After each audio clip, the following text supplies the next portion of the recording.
اعوذ باللہ من الشیطان الرجیم بسم اللہ الرحمن الرحیم الذین ان مکناہم فی الارض، وہ لوگ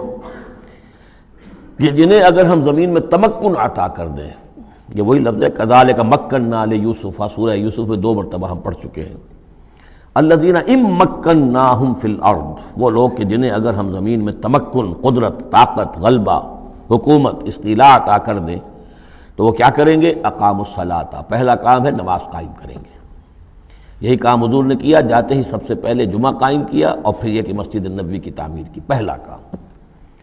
وآتوا الزکوٰۃ، زکوٰۃ ادا کریں گے، آتوا الزکوٰۃ اور دیں زکوٰۃ،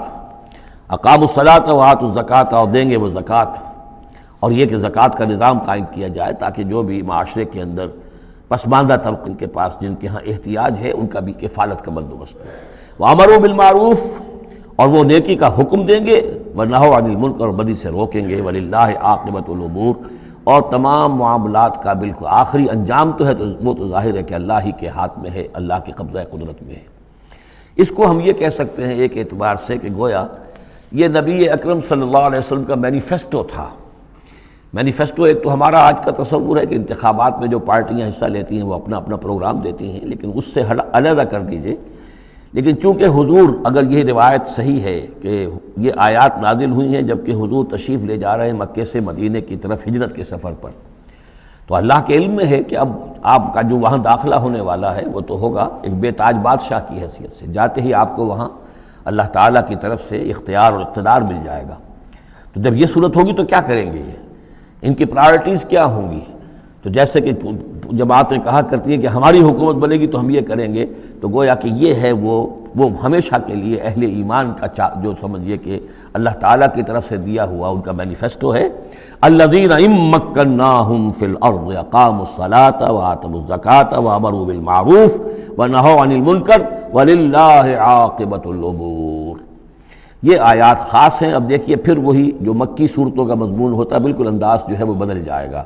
یہ آیات ہیں اثناء سفر ہجرت کی، یا ہو سکتا ہے کہ مدینہ پہنچ کر نازل ہوئی ہوں، لیکن یہ مکی صورت میں رکھ دی گئی ہیں مناسبت کے اعتبار سے کہ جہاں حج کے یہ افعال بیان ہو رہے مناسک حج، اس کے ساتھ ہی ان کو شامل کر دیا گیا۔ اب وہی جو عام مکی مضامین ہیں مکی صورتوں کے وہ شروع ہو جائیں گے۔ وَإِن يُكَذِّبُوكَ فَقَدْ كَذَّبَتْ قَبْلَهُمْ قَوْمُ نُوحٍ وَعَادٌ وَثَمُودُ۔ اور اے نبی اگر یہ آپ کو جھٹلا رہے ہیں تو آپ سے پہلے بھی جھٹلایا ہے قوم نوح نے، قوم عاد نے، قوم سمود نے، قوم ابراہیم و قوم لوط، ابراہیم کی قوم نے اور لوط کی قوم نے، واصحاب مدین، اور مدین والوں نے، وکذب موسیٰ، اور موسیٰ کی بھی تکذیب کی گئی تھی، فاملیت للکافرین، تو میں نے کافروں کو کچھ ڈھیل دی، مہلت دی، ان کی رسی دراز کی، ثم اخذتہم، پھر میں نے ان کو پکڑ لیا، فکیف کان نکیر، تو میری پکڑ کیسی رہی، کیا حشر ہوا قوم نوح کا اور قوم ہود کا اور قوم صالح کا۔ ان تمام اقوام کے جو حالات ہیں وہ قرآن مجید میں بار بار آ چکے ہیں۔ فَكَأَيٍّ مِّن قَرْيَةٍ أَهْلَكْنَاهَا، تو کتنی ہی ایسی بستیاں ہیں، آبادیاں ہیں جن کو ہم نے ہلاک کیا، وَهِيَ ظَالِمَةٌ، اور ہلاک یوں ہی نہیں کر دیا، وہ ظالم تھی، گناہ گار تھی، ان میں گناہ اتنا پھیل گیا تھا، شرک اور کفر کا اتنا دورہ ہو گیا تھا کہ گویا کہ وہ ایسے ہی تھا جیسے انسانی جسم کا کوئی حصہ اگر گل جائے تو اس کو کاٹ دینے ہی میں عافیت ہے، ورنہ پورے جسم کے لیے وہ چیز جو ہے وہ مضر ہوگی۔ ایمپوٹیشن ہو جاتی ہے، ہاتھ کا، آرم کا ایمپوٹیشن ہو گیا، پیر کا ایمپوٹیشن کر دیا گیا کہ اتنا گل سڑ گیا ہے کہ یہاں سے متعفن مواد جو ہے اگر خون میں جذب ہو کر پورے جسم میں جائے گا تو پوری جان جو ہے اس کی ہلاکت کا اندیشہ ہے۔ تو اللہ تعالیٰ اسی طریقے سے ان بستیوں کو کہ جو اس طریقے سے گندگی کا اور برائی کا اور معصیت کا اور سیئات کا مرکز بن چکی ہوں اور وہ پھوڑا بن چکی ہوں، پھر ان کے لیے یہی اللہ تعالیٰ کی طرف سے سرجیکل آپریشن ہوتا رہا ہے۔ فَكَأَيٍّ مِّن قَرْيَةٍ أَهْلَكْنَاهَا فَهِيَ ظَالِمَةٌ فَهِيَ خَاوِيَةٌ عَلَىٰ عُرُوشِهَا، وہ گری پڑی ہوئی ہیں اپنی چھتوں کے بل پر۔ وَبِئْرٍ مُعَطَّلَةٍ، کتنے ہی کنویں ہیں کہ جو بند پڑے ہوئے ہیں، بڑی محنت سے لوگوں نے اپنے اپنے زمانوں میں کھودے ہوں گے، ان سے پانی پینے والے لوگ ہوں گے، یا جمگھٹے رہا کرتے ہوں گے لوگوں کے، اب معطل پڑے ہوئے ہیں۔ وقصر مشید، کتنے ہی محل ہیں جو ان میں بڑی گچکاری کی گئی ہے، بہت انہیں مضبوط بنایا گیا ہے۔ اب جاؤ الحمرا کو دیکھ لو، کبھی مسلمان حکومت کیا کرتے تھے، غرناطہ میں جاؤ اور دیکھو الحمرا محل کیسا ہے، جاؤ اور قرطبہ کی مسجد کو دیکھو کہ جہاں کوئی سجدہ کرنے والا نہیں ہے، کسی کو سجدے کی اجازت نہیں ہے۔ افلم یسیروا فی الارض، تو کیا یہ لوگ زمین میں گھومے پھرے نہیں ہیں؟ فتکون لہم قلوب یعقلون بہا، تو ہوتے ان کے دل جن سے یہ سمجھتے اور بات کو کی تہ تک پہنچتے۔ تو یہ جو لفظ قلب کے ساتھ عقل آیا ہے، اب اس کو اچھی طرح سمجھ لیجئے، چونکہ یہ بات میری تو آپ کے سامنے آ چکی ہے کہ میرے نزدیک انسان ایک مرکب وجود کا حامل ہے۔ اس کا ایک وجود حیوانی ہے، خالص حیوانی اور مکمل حیوان اور اعلیٰ ترین حیوان۔ انسان اعلیٰ ترین حیوان ہے، تمام حیوانوں میں سب سے افضل ہے،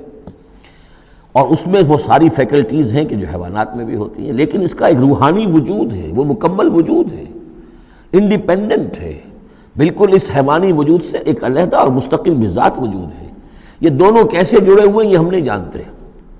وہ تو ہمیں یہ بھی معلوم نہیں کہ انسانی جسم میں جان کہاں ہے، کچھ پتہ نہیں، کہاں دل میں ہے کہیں ہے، تو دل تو بدل دیتے ہیں لوگ، پھر بھی وہ جان تو وہی کی وہی رہتی ہے۔ اب تو جو کچھ ہو رہا ہے آپ کو معلوم ہے، تو جان کہاں ہے، کس چیز سے متعلق، دماغ سے متعلق ہے، دل سے متعلق، کہاں سے متعلق؟ تو لائف ہی کو ہم نہیں جانتے، تو لائف سے آگے روح کا تعلق کس طور سے ہے ہم کیا جان سکتے ہیں؟ ہست رب الناس رابا جان الناس، اتصال بے تکیف بے قیاس، یہ متصل ہے، یہ جو روحانی وجود ہے اور حیوانی وجود ہے یہ متصل ہے، ملے ہوئے تو ہیں، لیکن یہ اتصال ایسا ہے بے تکیف بے قیاس، نہ اس کی کیفیت معلوم ہو سکتی ہے، نہ اس کو کسی اور چیز پر قیاس کیا جا سکتا ہے، لیکن ہے دو علیحدہ وجود۔ ایک وجود پہلے پیدا کیا گیا تھا، کما خلقناکم اول مرہ، دوسرا وجود اس عالم خلق کے اندر آتا ہے،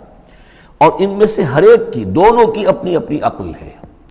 روح کی اپنی عقل ہے، روح کی اپنی آنکھ ہے، روح کے اپنے کان ہیں، اور جسم کے حیوانی وجود کے اپنی آنکھیں ہیں، اپنے کان ہیں، اپنی عقل ہے۔ تو ان السمع والبصر والفؤاد، یہ حیوانی، یہ گویا کہ انسان کے جو حیوانی ذرائع علم ہیں وہ یہ ہیں، جن کے بارے میں گفتگو سورہ بنی اسرائیل کی اس آیت کے حوالے سے میں تفصیلاً کر چکا ہوں، ان السمع والبصر والفؤاد کل اولئک کان عنہ مسئولا۔ لیکن انسان کے اندر جو یہ روح ہے یہ دیکھتی بھی ہے، یہ سنتی بھی ہے، اس کے اپنے کان ہیں، وہ غیر مرئی کان ہیں، غیر مرئی آنکھیں ہیں، لیکن اس کی اپنی عقل ہے۔ اب یہاں دیکھیے یہ دونوں چیزیں واضح ہو جائیں گی۔ فَتَكُونَ لَهُمْ قُلُوبٌ يَعْقِلُونَ بِهَا، تو ہوتے ان کے دل کہ جن سے یہ بات سمجھتے، او آذان یسمعون بها، یا ہوتے کان جن سے یہ سنتے، فإنها لا تعمل ابصار ولكن تعمل قلوب التي في الصدور، اس لیے کہ آنکھیں اندھی نہیں ہوا کرتی، دل اندھے ہو جاتے ہیں جو سینوں کے اندر ہے۔ یہ کون سا اندھاپا ہے؟ ابو جہل اندھا تھا کس اعتبار سے؟ ابو لہب اندھا تھا کس اعتبار سے؟ ولید بن مغیرہ اندھا تھا کس اعتبار سے؟ ان کی آنکھیں تو اندھی نہیں تھیں، ان کے دل اندھے ہو گئے تھے، ان کی روحیں اندھی ہو گئی تھی، ان کے اوپر اپنی دنیاوی اغراض، اپنی ضد، اپنی ہٹ دھرمی اور اپنے تکبر اور اپنے جو بھی ان کے اندر عصبیتیں تھیں، اس کی وجہ سے اس طریقے سے ان کے اوپر پٹیاں پڑ چکی تھی کہ وہ روح نہ دیکھتی تھی نہ سنتی تھی۔ تو یہ ہے اصل میں یہ معاملہ، فَإِنَّهَا لَا تَعْمَلْ أَبْصَارُ، ایک ہے آنکھیں اندھی، لیکن ہو سکتا ہے اس کا دل جو ہے وہ دوسروں سے کہیں زیادہ دیکھنے والا ہو، لیکن یہ کہ آنکھوں کا اندھا ہونا اتنا بڑی بات نہیں جتنا دل کا اندھا ہونا۔ افلم یسیروا فی الارض فتکون لہم قلوب یعقلون بہا، تو کیا یہ زمین میں گھومے پھرے نہیں، پھر ہوتی ان کے دل کہ جن سے یہ بات کو سمجھتے، او آذان یسمعون بہا، یا ہوتے کان، روح کے کان کہ جن سے یہ سنتے، دیدن دیگر آموز سنیدن دیگر آموز، اس لیے کہ ظاہر بات ہے بستیوں کو تو وہ دیکھتے تھے، کتا بھی دیکھ رہا ہے کہ کار آ رہی ہے، اسے بچنا ہے، وہ بھی اپنی جان بچاتا ہے، انسان نے بھی دیکھ لیا اور وہ بھی جان بچانے کے لیے ایک طرف ہو گیا، تو کوئی بڑا فرق نہیں۔ یہ حیوانی جو دیکھنا ہے وہ تو دیکھنا ہے، لیکن انسان کا دیکھنا کچھ اور ہے۔ فَإِنَّهَا لَا تَعْمَلْ أَبْصَارُ وَلَكِنْ تَعْمَلْ قُلُوبُ الَّتِي فِي الصُّدُورِ، اس لیے کہ آنکھیں اندھے نہیں ہوا کرتی بلکہ دل اندھے ہو جاتے ہیں جو سینوں کے اندر ہیں، اس لیے کہ روح کا مسکن قلب ہے، یہ ہم جانتے ہیں، روح کا مسکن قلب ہے، یہ ہم نہیں جانتے کہ کیسے، کس طرح۔ بہرحال دل کو آپ اگر کہیں کاٹیں گے پیٹیں گے تو کہیں وہ آپ کو اس میں روح نظر نہیں آئے گی، وہ غیر مرئی شے ہے، لیکن تعلق اس کا جو ہے وہ قلب انسانی کے ساتھ ہے۔